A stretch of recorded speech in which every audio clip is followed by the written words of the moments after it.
పట్టుదల Ajit latest movie పట్టుదల trailer అయితే వచ్చేసింది. ఈ ట్రైలర్ చూసాక నాకు ఫస్ట్ ఏమనిపించిందంటే చాలా క్వాలిటీ పిక్చర్ లా ఉంది. లైకా వాళ్ళు డబ్బులు విపరీతంగా ఖర్చు పెట్టారు సినిమా కోసం అనిపించింది. ఎవ్రీ ఫ్రేమ్ కూడా వెరీ డీటెయిల్డ్ గా ఉంది, చాలా కలర్ఫుల్ గా కనిపిస్తుంది. డబ్బులు అయితే క్లియర్ గా కనిపిస్తున్నాయి. ఇక సెకండ్ పాయింట్ అయితే ఒక ట్రైలర్ ఎలా ఉండకూడదో ఈ ట్రైలర్ చూసాక అర్థమైంది. అంటే సినిమా మీద ఇంట్రెస్ట్ కలగజేయకపోయినా పర్లేదు, కానీ ఎంతో కొంత స్టోరీ లీక్ చేసినా పర్లేదు, లేదా స్టోరీ అనేది అసలు లీకే చేయకుండా ఇంట్రెస్ట్ కలిగించినా బాగుండేది. కానీ ఈ రెండు విధాలుగా కూడా ఈ ట్రైలర్ లేకపోవడం నాకు ఆశ్చర్యంగా అనిపించింది. ఎందుకంటే ఇంత భారీ బడ్జెట్ తో తీసినట్టుంది ఈ సినిమా. అలాంటి సినిమా ట్రైలర్ కట్ ఇలా ఉంటే మేబీ అట్రాక్ట్ చేయడం కష్టం అనిపిస్తుంది ప్రజల్ని. ట్రైలర్ మాత్రం చాలా కాస్ట్లీగా అనిపించింది, అందుకే బాధగా ఉంది. ఇంత కాస్ట్లీగా ఉంది, మరి ట్రైలర్ కట్ ఏంట్రా ఇలా ఉంది అని చూడాలి ఏమనిపిస్తుందో. For me it's a worst trailer cut for now at least. Maybe cinema చూసాక ఈ ఫీలింగ్ మారొచ్చేమో.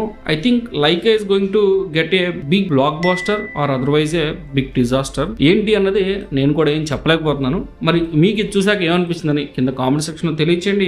అజిత్ గారు, అర్జున్ గారు, త్రిష ఇలా ఓల్డ్ స్టార్స్ ని యూజ్ చేయడం నాకైతే నచ్చింది, ఇంట్రెస్టింగ్ అనిపించింది. కాకపోతే ఎందుకని ఈ మధ్య అజిత్ గారి సినిమాలన్నీ కూడా వెరీ స్టైలిష్ గా ఉంటున్నాయి. అలాగే ఇండియాలో కాకుండా ఫారెన్ లో ఎక్కువగా తీస్తున్నారు అనమాట.